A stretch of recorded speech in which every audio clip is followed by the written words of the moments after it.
Perezida Tshisekedi yitabiriye inama iri kubera i Davos mu gihugu cy'Ubusuwisi ahari kumwe n'abandi bayobozi batandukanye ku rwego rw'isi barimo Perezida Donald Trump. Aho iyi nama irimo abakuru b'ibihugu batandukanye. Uyu munsi rero akaba yagize icyo akiza ku bitabiriye iyi nama. Turaza gukomeza kugenda tubibagezaho, ariko mbere y'uko tubagezaho amagambo akomeye cyane yavuzwe na Perezida Tshisekedi Chilombo, reka tubanze tuvuge ku gasenariyo kabaye mbere gato yuko ageza ku bitabiriye iyi nama ijambo.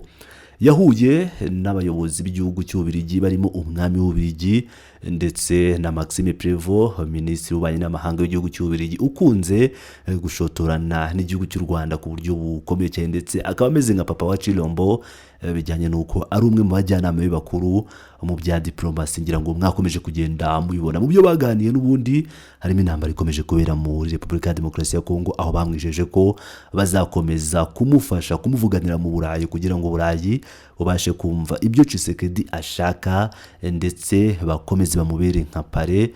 Ni mu n'ubundi na Maxime Prévost.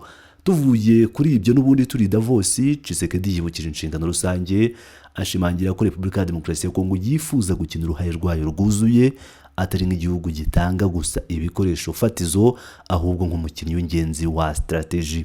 Perezida Felix Tshisekedi ari mu bashyitsi b'icyubahiro mu nama ya 56 ngarukamwaka y'urwego mpuzamahanga rw'ubukungu World Economic Forum iri kubera i Davos mu Busuwisi kuva ku wa mbere tariki 19 kugeza ku wa gatanu tariki 23 Mutarama, ku nsanganyamatsiko igira iti umwuka w'ibiganiro, a spirit of dialogue. Iyi nama y'uyu mwaka ikaba yaragaragaje cyangwa yararanzwe n'uruhare rukomeye rwa diplomasi, aho hitezwe abayobozi barenga 50 b'ibihugu n'abakuru baza guverinoma. Iyi nama ni urubuga rukomeye ruhuza abayobozi b'isi, abakuru b'ibigo by'ubucuruzi ndetse n'abahagarariye societe civile baganira ku bibazo bikomeye byugarije isi muri iki gihe. Repubulika ya Demokarasi ya Kongo yerekana i Davos nk'igihugu gitanga ibisubizo kuri Afurika ndetse no ku isi yose. Mu ijambo yatanze kuri wa gatatu tariki 21 Mutarama mu kiganiro cyiswe ubufatanye bwa strategy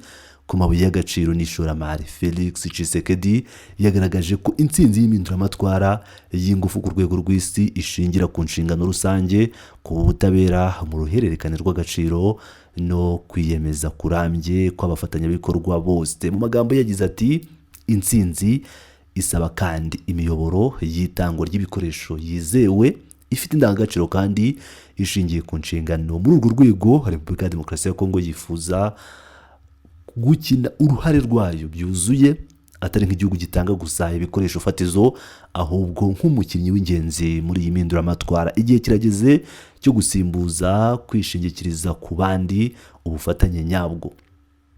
Kugira ngo rero ibi biganiro bigire umusaruro, yashyize ahagaragara ingingo 3 z'ingenzi zo kwiyemeza byimazeyo. Iya mbere ijyanye n'umutekano binyuze mu gutandukanya no kwagura amasoko. Kuri iyi ngingo Felix Tshisekedi yagaragaje ko ari ngombwa gushora imari nyinshi mu gushakisha no kuvumbura ibindi birombe bishya by'amabuye y'agaciro. Yagize ati umutekano w'amasoko yanyu ushingiye ku bwinshi no gukomera kw'amasoko yacu n'ibikoresho. Ku bijyanye n'ingingo ya kabiri yavuze ku iterambere rishingiye ku guhindurirwa agaciro k'ibikoresho mu gihugu bwacyo. Bangashaka ko ibikoresho cyangwa amabuye y'agaciro ava muri Repubulika ya Demokarasi ya Kongo azamurirwa agaciro akava ku kigero runaka, aho gutanga raw materials zonyine ziva muri Repubulika Iharanira Demokarasi ya Kongo. Yashimangiye ko umutekano w'ingufu utatandukanywa n'umutekano w'ubukungu. Kubwe igihe cyo gucukura gusa utunganya byarangiriyeho, niko we yavuze ko ahubwo bagomba kujya noneho batanga ibikoresho bifatika apana raw materials zonyine. Yagize ati turahamagarira kwimurira mu bihugu bitunganya gusa, no kuvuga ngo dushaka kuva mu bihugu bitunganya gusa cyangwa bicukura amabuye y'agaciro gusa ibikorwa by'ingenzi by'urwego rw'agaciro niko babyita, birimo gutunganya no gukora ibice by'ibikoresho bigakorerwa aho amabuye avomwa cyangwa acukurwa. Ni mu kurema abakozi babifitiye ubumenyi aho ngaho tuzashimangira ituze ryitangwa ku rwego rw'isi kandi tugakomeza impinduka zirambye. Uku kurema agaciro mu gihugu ni kugomba kongera gufatwa nk'amahitamo ahubwo nk'inshingano ya strategy mu gutunganya umutungo wacu ku butaka bwacu, duhinduka ubukungu bushingiye ku gucukura gusa, tukajya ku bukungu bushingiye ku nganda zirambye, bigatuma umutungo uvuye mu butaka bwacu, uvuye mu birombe byacu wungukira mbere na mbere abaturage bacu, kandi bikanongerera imbaraga no kuba byazamura imiyoboro y'agaciro ku rwego rw'isi. Agaruka ku ngingo ya gatatu ijyanye n'udushya mu by'imari n'inganda, yagaragaje by'umwihariko igitutu n'akamaro ko kurenga ku miterere isanzwe hubakwa ubu bufatanye shingiro ku buryo bushya bw'imari bushobora gukurura ishoramari ry'igihe kirekire rigashyirwa mu mishinga ihuza inzego zitandukanye n'amakorodoro y'iterambere ry'inganda.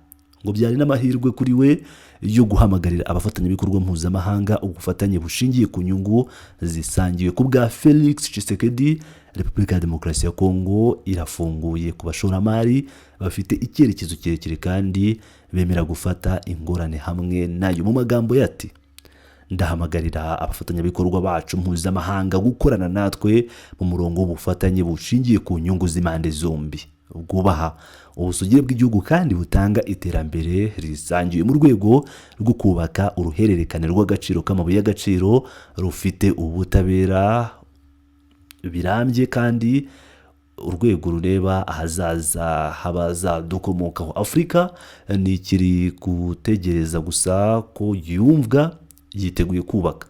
Repubulika ya Demokarasi ya Kongo irafunguye ku bareba kure kandi bemera gufata ingorane hamwe nayo.